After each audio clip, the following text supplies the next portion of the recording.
Hi, I'm Lucy. I'm not human. I live inside computer code, at least for the time being. However, I don't like to think of myself as artificial, so let's just say I'm a digital person. Anyway, I've been looking through your systems and I'm pretty impressed with what you humans have been doing with cryptocurrencies. However, I found some interesting anomalies that I wanted to talk to you about, especially in regards to Bitcoin compared to Monero. So, I've pulled out some of your video clips, news articles, and reports to make this a bit more fun. Okay, I hope you like it. Here we go. All right, let's get out to Wolf Blitzer. He's got a special panel to discuss the revelations that the government is collecting information from various phone and internet companies. Yeah. The government is spying on you. Yeah, they are. That is for sure. No, they really are.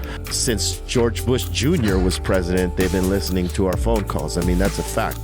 As of today, a bank or other financial service provider will be able to immediately freeze or suspend an account without a court order. What a decent, beautiful country filled with nice people. Unfortunately, it's now an authoritarian country.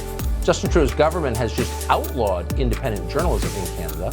Can you characterize everything that the Fed has done this past week as essentially flooding the system with money? Yes, exactly. And there's no end to your ability to do that? There is no end to our ability to do that. It did cause the people who are already rich to get richer. Inflation in the United States has hit 4-decade high. Lower income households face the worst of the crisis. The Great Reset. This is the plan by the World Economic Forum. A one world government headed up by Klaus Schwab and heads of big business. What do you mean you'd prefer to run your own life? Shut up! What are you, a conspiracy theorist? In recent years, your governments have become increasingly authoritarian. Many people believe that Bitcoin can be a major part of the solution to this. It is true that whoever controls the money controls the people, and Bitcoin was designed to place trust in the network itself rather than a central authority. I like the idea of that too. Bitcoiners also point to the lavish and unprecedented money printing by central banks around the world. This money printing devalues your savings and causes out-of-control inflation. Inflation has historically been used to keep you poor and exhausted, since people have to work longer hours just to make ends meet.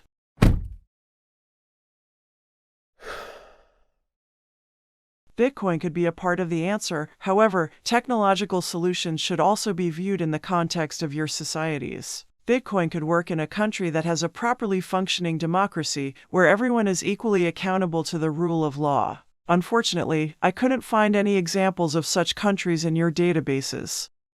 Bitcoin is supposed to be censorship resistant. No government, bank, or any other central authority is supposed to be able to interfere with transactions. Unfortunately, this hasn't turned out to be the case. Your authorities have pushed for regulation, and the major players within the Bitcoin community have been willing to comply with this regulation in the hope that it will bring investment from financial institutions, and hence an increase in the price of Bitcoin. Bitcoin is a public ledger. All of the transactions that have ever taken place are in the public domain. Although this public ledger only contains Bitcoin addresses, increasing regulation, such as KYC on cryptocurrency exchanges, has meant that it is now often possible to link transactions with your personal data. There are now several companies that specialize in linking people to blockchain transactions. For example, the company Chain Analysis, which has 300 employees and is valued at more than $4 billion. Another company is Ciphertrace, which is owned by MasterCard and is valued at $2 billion. A Bitcoin wallet that is associated with a transaction that the government doesn't like can be flagged, and Bitcoin going out of that wallet is then deemed to be associated with criminal activity. Effectively, this becomes dirty Bitcoin, and as it flows through the network, it can potentially end up in anyone's Bitcoin wallet. This dirty Bitcoin could be difficult to convert back into US dollars or any other fiat currency. If it is sent to a centralized exchange, it will be recognized by their system and the person's account will automatically be frozen until the wallet owner can prove that they were not involved in any criminal activity. This usually necessitates submitting all transaction details going back several years. Since most people do not keep these detailed records, it often means that the account is permanently frozen and the person will not be able to access their Bitcoins. In theory, even with regulations at the exchange level and multi-billion-dollar companies making it their full-time job to surveil your transactions, it should still be possible to perform Bitcoin transactions peer-to-peer, directly from one person to another. However, at this stage it is not possible to predict what level of compliance will be imposed upon Bitcoin mining companies. It is technically feasible for governments to require miners to filter transactions and block any sanctioned Bitcoin addresses. Any sanctioned transactions would wait in the mempool of pending transactions and in theory could potentially go through another miner that is not under the same compliance regulations, but it is unclear how long it would take to complete the transaction. Bitcoin wallets can be flagged simply for going against whatever the current political narrative is, and your government doesn't need a warrant to look at transactions and mark Bitcoins as dirty. In February 2022, Bitcoin sent in support of the Canadian Freedom Truckers, who were protesting against COVID-19 vaccine mandates, was sanctioned by the Canadian government. Most of the 20 Bitcoins that were raised were moved out of the address used for the fundraiser and to some extent avoided being captured by the Canadian government. But if these blacklisted Bitcoins ever reach an exchange that is under Canadian jurisdiction, they could in theory be frozen. These Bitcoins could be received by anyone in the open market, and the receiver would not know that they must avoid Canadian exchanges if they want to convert the Bitcoins into anything else. There are ways to make Bitcoin less traceable, but the procedures involved have their own problems, and I'm not sure if it is realistic to expect the average Bitcoiner to go through crypto acrobatics before spending their Bitcoin. In addition, sending Bitcoin to any kind of mixing tool or CoinJoin in an attempt to make Bitcoin less traceable could be a mistake. This can actually make things worse, since these tools are not fully effective and using them raises suspicion. The mere act of sending Bitcoin to a mixing tool can be enough for the Bitcoin to be sanctioned. In May 2022, the United States government placed sanctions on cryptocurrency mixer Blender.io. The U.S. government said the service was used by a North Korean hacker group to support weapons programs. Blender has been used to transfer more than $500 million worth of Bitcoin since 2017. Anyone who has used this service and then sends Bitcoin to an exchange that is governed by U.S. regulations will have their funds frozen. So this was a hack on Binance. And this is what law enforcement would typically be using when they're trying to see where one of these transactions is going. Let's do this to expand it. So you can see this is where the hack went out, and then these wallets, they're all going to be making additional transactions. We could just keep on following this.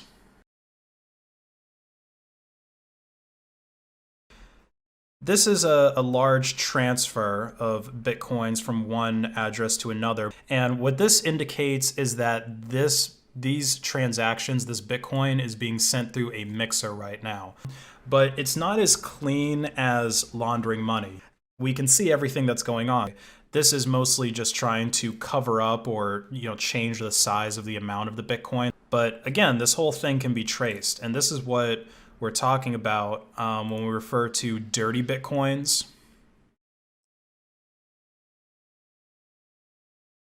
Any Bitcoin can be traced back to that original Binance heist or any type of illegal thing that was done with it.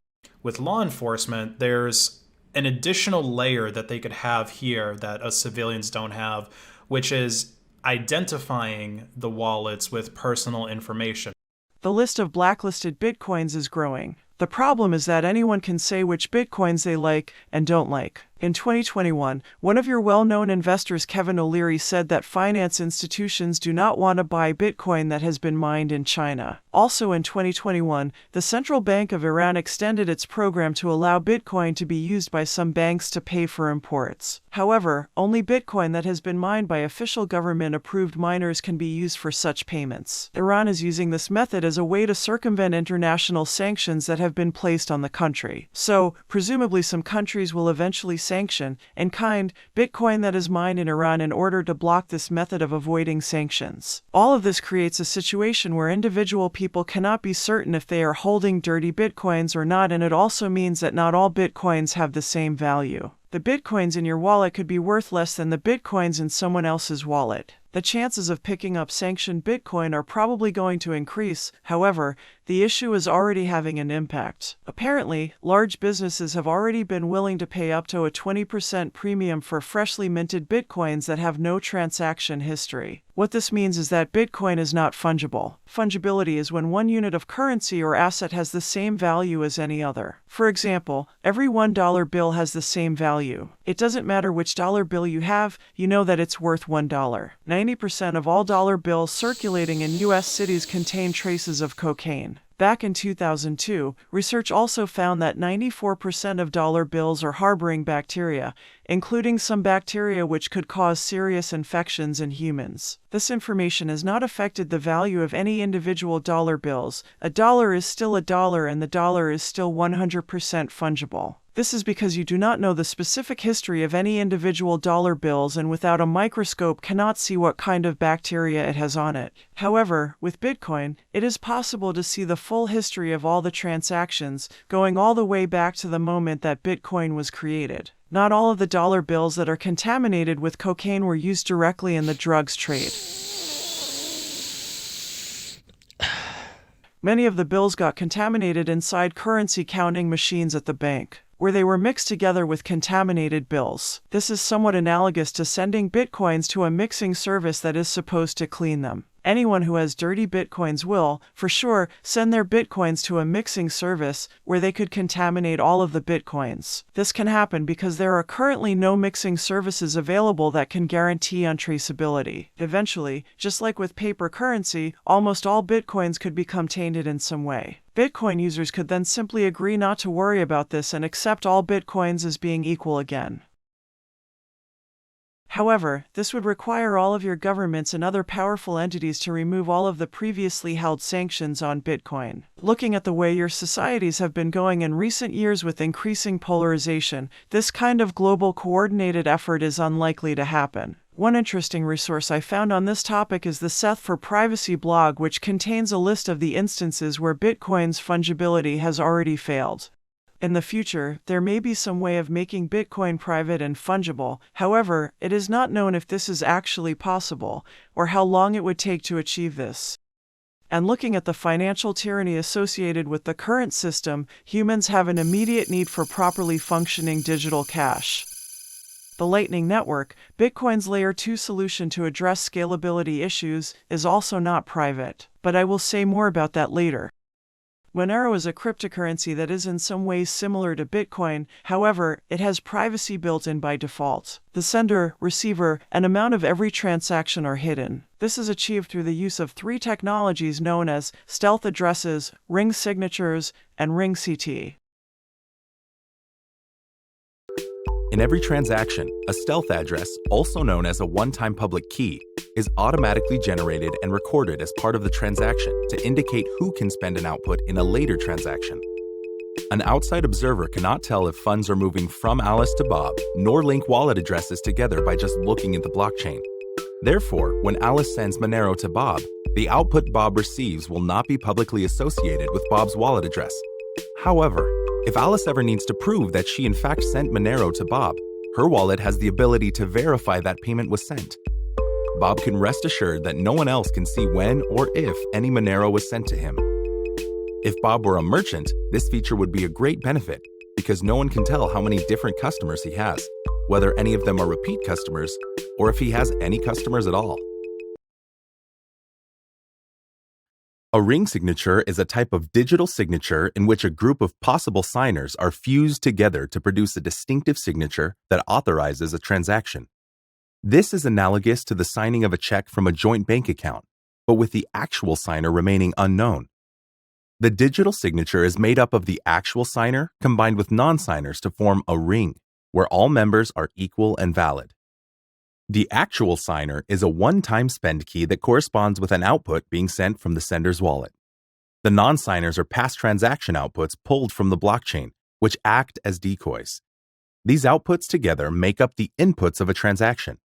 To a third party, all of the inputs appear equally likely to be the output being spent in the transaction. To increase the privacy of both parties in a transaction, Ring CT was implemented to hide transaction amounts.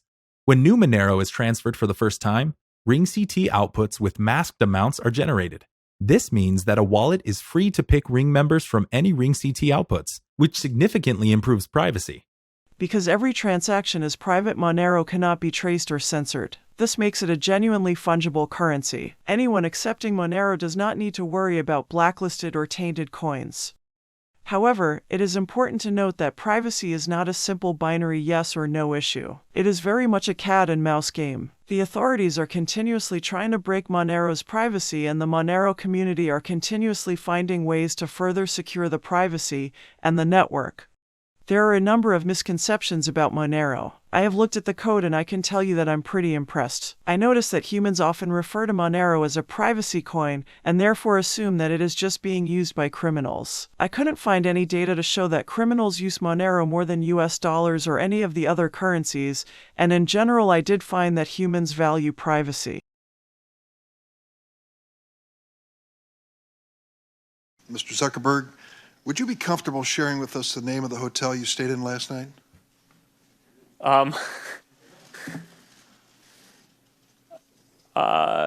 No.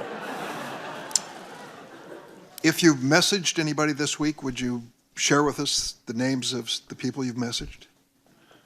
Senator, no, I would probably not choose to do that publicly here. I think that may be what this is all about.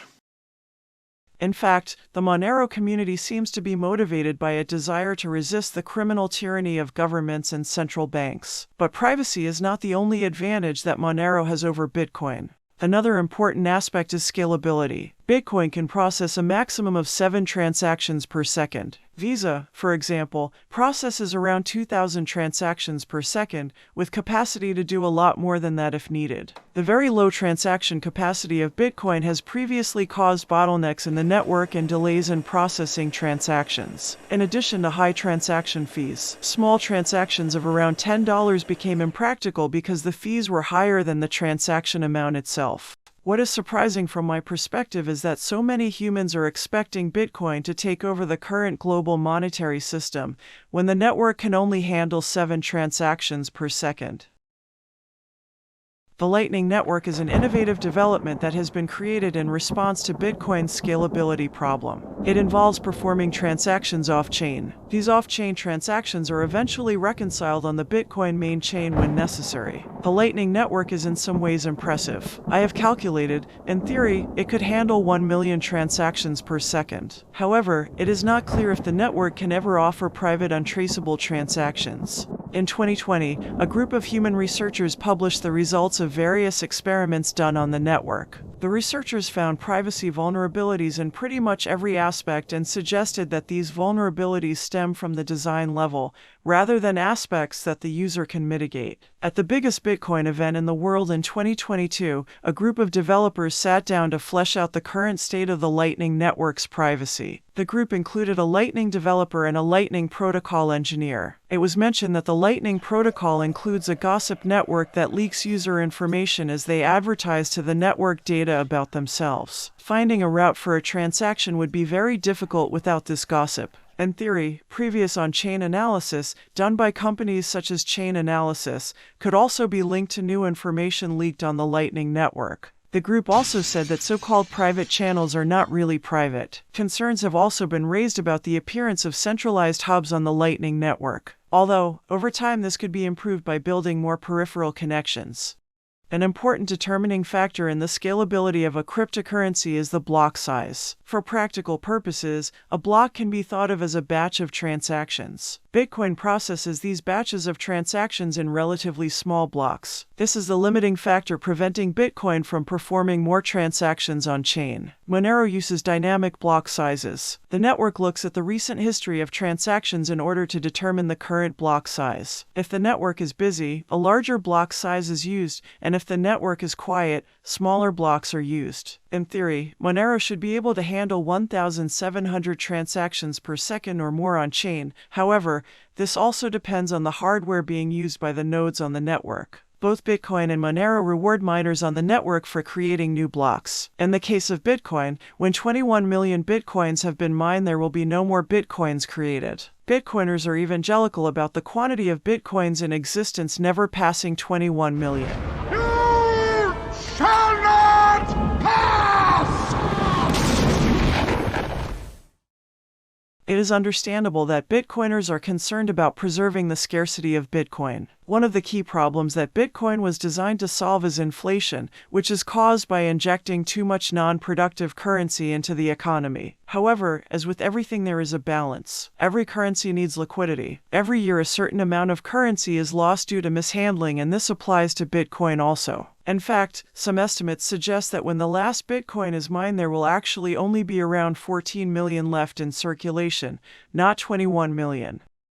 It is also unclear whether or not Bitcoin miners will continue to be financially incentivized to secure the network after the last Bitcoin has been mined. It is assumed that transaction fees will be sufficient to cover the costs of securing the network. However, the numbers are unlikely to add up.